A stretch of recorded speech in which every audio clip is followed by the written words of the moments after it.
Amados, a paz do Senhor Jesus, eu sou o pastor Francisco Carreni, que Deus vos abençoe grandiosamente, a você que vai ouvir esta mensagem, uma reflexão da parte do Senhor para a tua vida. Eu quero passar nessa noite um texto que se encontra no Evangelho de Lucas, no capítulo de número 13, do versículo 6 ao versículo 9, é um texto bem convidativo para que nós possamos compreender melhor acerca do arrependimento, acerca do chamado de Jesus para a nossa vida. Diz assim o texto sagrado: e dizia esta parábola: um certo homem tinha uma figueira plantada na sua vinha e foi procurar nela fruto, não o achando, e disse ao vinhateiro: eis que há 3 anos venho procurar fruto nesta figueira e não o acho. Corta-a, porque ocupa ainda a terra inutilmente. E respondendo ele, disse-lhe: Senhor, deixa este ano, até que eu a escarve e a esterque, e se der fruto, ficará, e se não, depois a mandará cortar. Amados, esse texto, enquanto Jesus estava ensinando acerca do reino de Deus, nós bem sabemos que por volta de Jesus havia grandes multidões que o seguiam, alguns por curiosidade, alguns porque realmente sabiam que ele era o Filho de Deus, outros viam também por motivo de perseguições, buscando, ou seja, maiores informações para traçar, ou seja, armadilhas contra o Senhor Jesus. Aqui nós temos um texto sagrado que fala de uma vinha. E eu gostaria de falar um pouco sobre a vinha. A vinha, quem conhece o plantio de vinha e quem tem uma vinha, sabe que a terra para se produzir a uva, ela precisa ser uma terra boa, uma terra tratada. Nós sabemos que os tempos também colaboram, ou seja, para que essa vinha possa produzir bons frutos e também em grandes quantidades. Sabemos que o vento, a temperatura, tudo tem que estar na medida certa. A terra tem que ser trabalhada também na medida certa, com todos os cuidados necessários. E aqui Jesus, ele conta uma parábola aos seus ouvintes, logo após alguns questionarem a ele acerca de alguns acontecimentos que tinham em Jerusalém, de algumas mortes que ocorreram, e fala de uns galileus. Nesse mesmo capítulo de número 13, nos versos 1, fala de alguns galileus que foram mortos, ou seja, e o sangue deles foram misturado com o sangue do sacrifício. Nós não temos muitas informações acerca desses acontecimentos, mas nós vemos que Jesus ele trata desse assunto com os seus ouvintes porque eles conheciam esse fato, esse acontecimento. Nós não sabemos quem eram esses galileus, o que eles faziam ali. A gente sabe que apenas eles foram sacrificar, não sabemos se foram peregrinos também, mas o que é importante nós entendermos é que por intermédio desta situação e destas perguntas que veio sobre o Senhor Jesus, é que desencadeia essa parábola acerca do arrependimento. Logo em seguida, também no versículo de número 4, nós também temos aí um chamado de Jesus também ao arrependimento, quando ele diz que também houve uma queda de uma torre de Siloé, que matou alguns homens, e ele diz que esses homens também, ou seja, precisavam de arrependimento, tanto quanto aqueles que estavam vivos e também aqueles que estavam ouvindo a ler também os seus ensinamentos. O que é importante nós notarmos nesses relatos de Jesus é que todas as vezes que alguém o questiona, Jesus nunca os maltrata ou dá respostas duras demais, ou seja, de uma maneira que eles não possam compreender.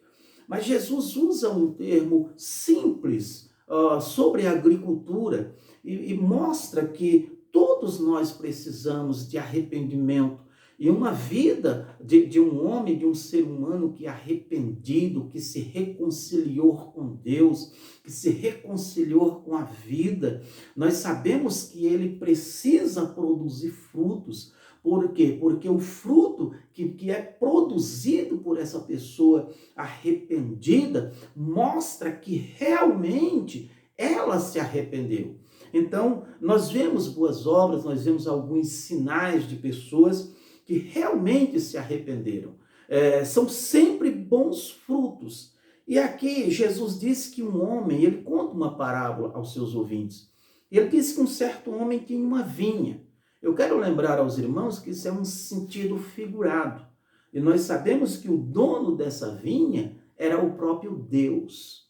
E aqui ele diz que esse homem tinha uma vinha e chegou um certo tempo que ele foi procurar frutos, ou seja, nessa vinha. E ele não achou frutos nessa vinha. Ou seja, todo agricultor, todos que semeiam, e ele espera um dia o fruto daquilo que ele semeou. E aqui também não é diferente. Esse vinhateiro, esse fazendeiro, ele precisava, depois da semente, no tempo determinado, ele ir até a sua seara e procurar frutos nela. Mas diz aqui o texto sagrado que ele não acha frutos nessa vinha.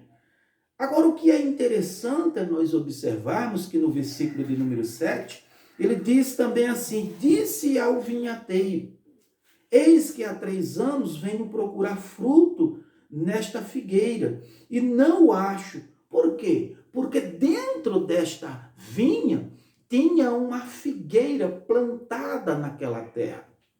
Era costume também dos fazendeiros daquela época aproveitar o espaço da terra, como era uma terra boa, uma terra cuidada, como nos seus devidos, digamos assim, tratamentos. Eles aproveitavam o espaço daquela terra e plantavam ali uma figueira, como no caso deste fazendeiro.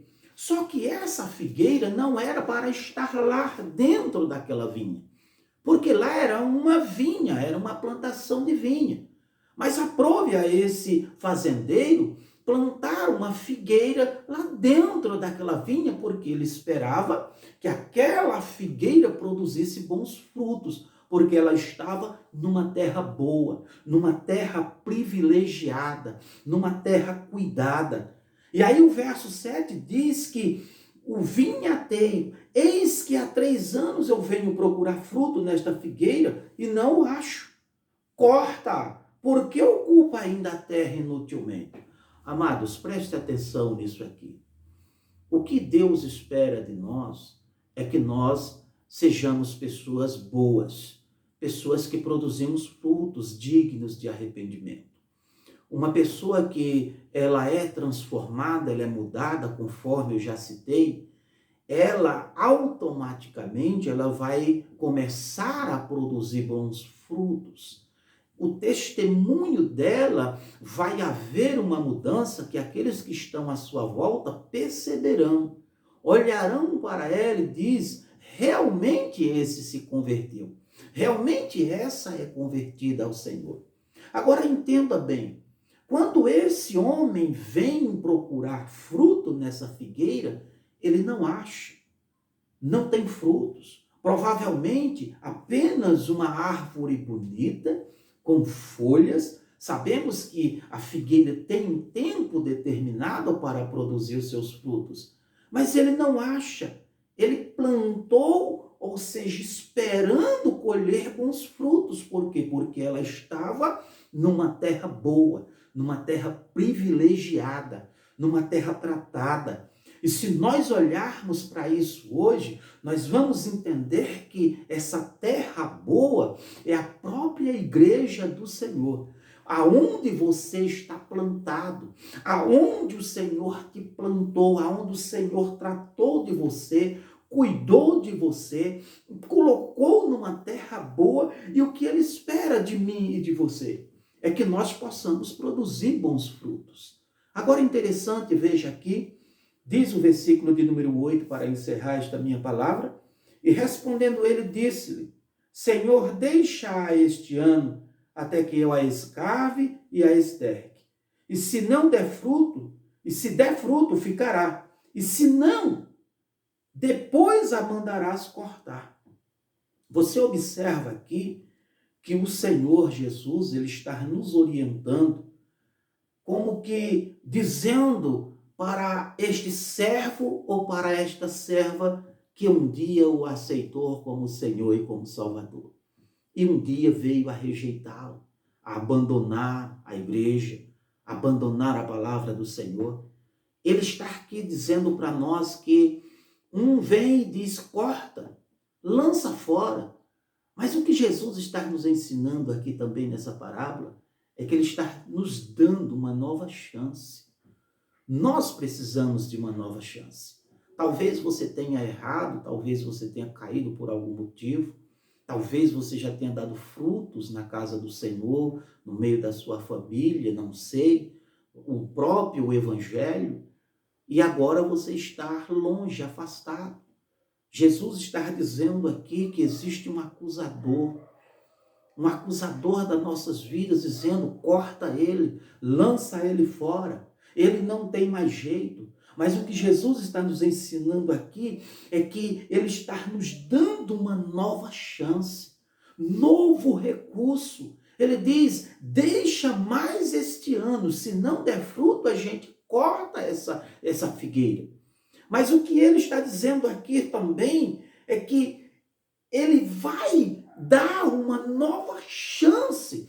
É como que chega alguém para você, o seu pastor, o seu irmão, a sua irmã, e traz uma palavra de ânimo. É como se fosse o esterco, é como se fosse ali algo que venha acrescentar na tua vida para que você possa começar a dar frutos, mudar essa opinião que você tem agora, longe da presença do Senhor. Todos nós precisamos dar frutos para Deus. E nessa noite, eu quero recomendar a você, meu amado e minha amada, que você olhe para esta palavra com carinho. Observe que Jesus, ele não nos lança fora por qualquer motivo. Talvez você esteja longe, como eu já falei, mas o Senhor Jesus está pronto. Ele está de braços abertos para trazer você novamente à vida. Fazer com que você possa dar frutos na sua casa. Fazer com que você possa ter vida, porque você é privilegiado. Você está numa terra privilegiada, numa terra boa, que é a casa do Senhor. Que Deus vos abençoe grandiosamente. Eu quero orar pela tua vida nessa noite, em nome de Jesus. Senhor Deus e Pai, eu quero, Senhor Deus, entrar em oração na tua presença, no nome de Jesus. Pai querido, a cada vida que está, Senhor, nesse momento ouvindo esta palavra, que o Senhor possa, meu Deus, conceder, Senhor, sabedoria, discernimento, para que possa, Senhor, aplicar, Senhor, a tua palavra, as suas vidas, e que possam produzir bons frutos. Em nome do Senhor Jesus é o que eu te peço desde já e também te agradeço. Amém? E graças a Deus, Deus abençoe grandiosamente.